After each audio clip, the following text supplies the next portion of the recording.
தமிழகத்தில் மத்திய அரசின் மும்மொழி கல்வி திட்டத்திற்கு கடும் எதிர்ப்பை திமுக அரசு தூண்டி வருகிறது.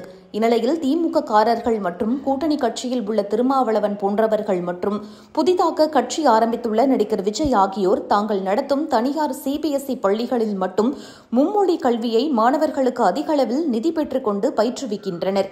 ஆனால் இவர்கள் அனைவரும் அரசியலுக்காக மும்மொழி கல்வியை எதிர்க்கின்றனர் என பாஜக மாநில தலைவர் அண்ணாமலை ஆதாரங்களுடன் எடுத்து தெரிவித்துள்ளார்.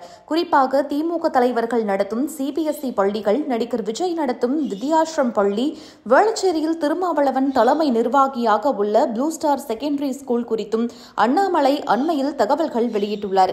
இந்நிலையில் மும்மொழி திட்டத்திற்கு எதிராக கூட்டணி கட்சிகளுடன் போராட்டம் நடத்திய தமிழக துணை முதலமைச்சர் உதயநிதி பிரதமர் மோடியை தரக்குறைவாக விமர்சித்தார்.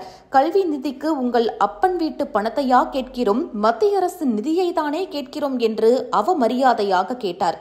மேலும் சமீபத்தில் உதயநிதி கெட் அவுட் மோடி என்ற மரியாதையில்லாத வார்த்தையை பயன்படுத்தினார். உதயநிதியின் இந்த அவமரியாதை பேச்சுக்களை கண்டு பொங்கி எழுந்த அண்ணாமலை சமீபத்தில் கரூர் பொதுக்கூட்டம் ஒன்றில் பேசினார். அதில் பேசும்போது தைரியம் இருந்தால் இன்னொரு முறை பிரதமர் மோடியை தரக்குறைவாக பேச பார்க்கலாம்.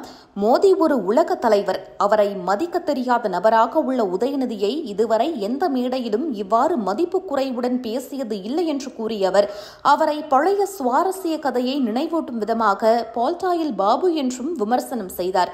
அதிகாலையில் எழுந்திருந்து பழக்கம் இல்லாத உதயநிதி மதியம் 11:30 மணிக்கு நடு உச்சியில்தான் எழுந்து சூரியனை பார்க்கிறார். ஆனால் நாங்கள் அப்படியல்ல. 3 மணிக்கு பிரம்ம காலத்தில் எழுந்து குளித்து 5 மணிக்கு கோப்புகளை பார்க்கின்றவர்கள் நாங்கள் என்று கூறினார். பிரதமர் மோடி ஹிந்தியை திணிக்கவில்லை என்று தெரிவித்த அண்ணாமலை, அவர் தமிழகத்துக்கு எப்போது வந்தாலும் ஆங்கிலத்தில்தான் பேசுகிறார். உங்களுடைய குழந்தை நன்றாக இருக்க வேண்டும் எனில் 3 மொழிகளை படிக்க வையுங்கள் என்பதைத்தான் சொல்கிறார். ஆனால் பொய்யை சொல்லி இந்தியா கூட்டணி என்ற போர்வையில் உலக மகா அயோக்கியன்கள் எல்லாம் ஒரே மேடையில் உள்ளனர். தமிழக பள்ளி கல்வித்துறை அமைச்சர் அன்பில் மகேஷின் மகன் பிரெஞ்சு மொழி படிக்கிறார்.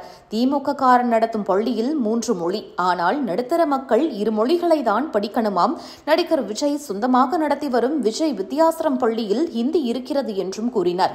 மேலும் திமுகவின் ஆட்சி எப்படி இருக்கிறது என்பது குறித்து பேசிய அவர், ஒரு பானை பனைமரத்து கல்லை குடித்த குரங்கு தட்டு தடுமாறிக்கிட்டு இருக்கிறது. அப்போது ஒரு தேள் வந்து கடிக்கிறது. கல்லை குடித்த குரங்கை தேள் கடித்தால் அந்த குரங்கு எப்படி நடந்து கொள்ளுமோ அப்படித்தான் திமுக ஆட்சி நிலை தடுமாறி கிடக்கிறது என்றார். 2026ஆம் ஆண்டில் திமுக ஆட்சிக்கு வந்தால் பஞ்சம் புழைப்பதற்காக மக்கள் அனைவரும் தமிழகத்தை விட்டு வெளியே செல்ல வேண்டியதுதான் என்றும் இதை மக்கள் புரிந்து வைத்துள்ளனர் என்றும் கூறினார். அடுத்த 2026ஆம் ஆண்டு தமிழக சட்டப்பேரவை தேர்தல் நடைபெற இருக்கிறது. எப்போதும் இல்லாத அளவு இம்முறை மக்கள் தெளிவாக இருக்கின்றனர். தீய சக்தி திமுகவை வேரோடு அகற்ற வேண்டும் என்ற முடிவில் தமிழக மக்கள் இருப்பதாக அண்ணாமலை கூறினார்.